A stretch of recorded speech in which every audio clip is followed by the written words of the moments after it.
کتاب مندرے ہی مندرے خریدنے کے لیے رابطہ کریں جو آپ کو بذریعہ ڈاک پہنچا دی جائے گی۔ دیے گئے نمبر پر رابطہ کریں۔ اعوذ باللہ من الشیطان الرجیم، بسم اللہ الرحمن الرحیم۔ السلام علیکم ناظرین، زبان کی ملک محمد ابصار رہتے ڈھیروں دو کے ساتھ آپ کی خدمات کے اندر حاضر ہوں۔ ناظرین، آپ جانتے ہیں کہ جن و انس کو عبادت الہیہ کے لیے پیدا کیا گیا۔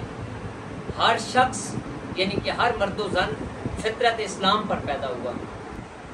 ناظرین، جس طریقہ کار کے مطابق انسانوں کے اندر مختلف طاقتیں پائی جاتی ہیں، ہر انسان کی ایک طاقت ہوتی ہے، روحانی اور جسمانی پاور ہوتی ہے۔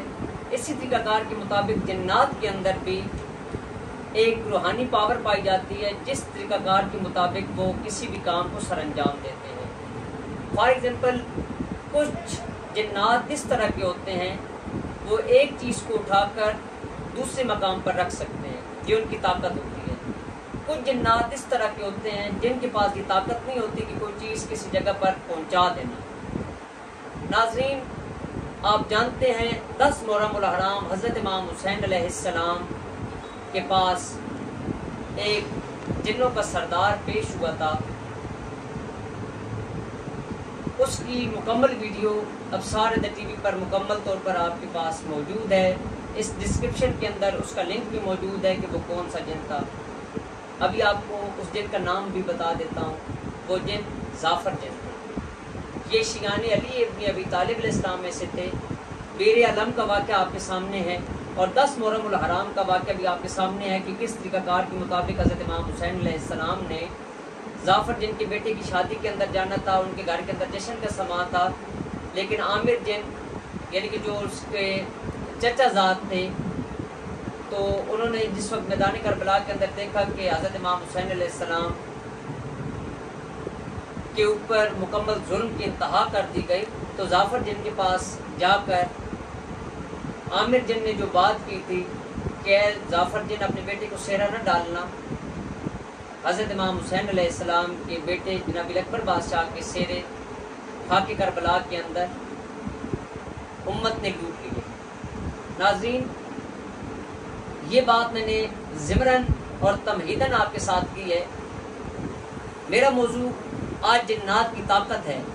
اسی طریقہ کار کے مطابق جس وقت ظافر جن حضرت امام حسین علیہ السلام کے پاس آئے تھے، تو حضرت امام حسین علیہ السلام نے یہ کہا تھا کہ ظافر جن، میدان کربلا سے اتنے دور چلے جاؤ کہ میری آواز تم نہ سن سکو۔ اگر تم نے میرا وہ استغاثہ حل من ناصر جلد سن لیا تو تمہارے اوپر واجب ہوگا میری مدد کرنا۔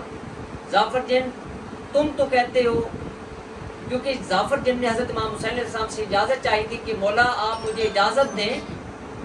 ظافر جن نے حضرت امام حسین علیہ السلام سے یہ کہا تھا کہ مولا آپ مجھے اجازت دیں، میں فوج یزید کو، فوج اشقیاء کو ایک پل کے اندر نست و نابود کر دوں گا، لیکن مولا حضرت امام حسین علیہ السلام نے فرمایا کہ ظافر جن، کل میرے نانا کی امت یہ نہ کہے کہ حضرت امام حسین علیہ السلام نے تو جنات سے ہماری جنگ کروائی تھی۔ ناظرین، یہ بات حضرت امام حسین علیہ السلام نے ظافر جن کو بتائی کہ ظافر جن، تم وہ مخلوق ہو جو عام انسان کو نظر نہیں آتے۔ مولا پنجن پاک آپ کو سلامت رکھیں۔ جس طریقہ کار کے مطابق میں نے آپ کو بتایا تھا کہ جنات کی مختلف طاقتیں ہوتی ہیں، مختلف کام سر انجام دیتے ہیں، اسی طریقہ کار کے مطابق کچھ جنات کی پاورز کم ہوتی ہیں، کچھ جنات کی پاور زیادہ ہوتی ہیں۔ ناظرین، ظافر جن بہت پاورفل جن تھے اور جنوں کے سردار تھے، شیعان علی میں سے تھے، اور میں تو یہاں پر اپنی عقیدتاً اپنے ایمان کے مطابق یہ بات کہوں گا کہ ظافر جن صحابی حسین علیہ السلام میں سے شامل ہیں، صحابی حسین علیہ السلام کے اندر شامل ہیں۔ ناظرین، ان کی اولاد آج بھی مجالس کے اندر حاضر ہوتی ہیں۔ کئی عاملین اور کئی علماء دین جانتے ہیں، اور کئی علماء دین نے ان کی مجالس بھی پڑھی ہیں۔ ناظرین، آج جو عمل آپ کو پیش کرنے لگا ہوں، آپ نے چراغ جگانا ہے اپنے گھر کے اندر، مغرب کے ٹائم میں 2 رکعت نماز نفل حضرت عباس علمبردار علیہ السلام کے بجا لانے ہیں، اور یہ والی دعا اول و آخر 11 مرتبہ درود شریف 133 مرتبہ آپ نے ورد کرنی ہے، اور یہ دعا آپ نے ایک دن نہیں ورد کرنی ہے،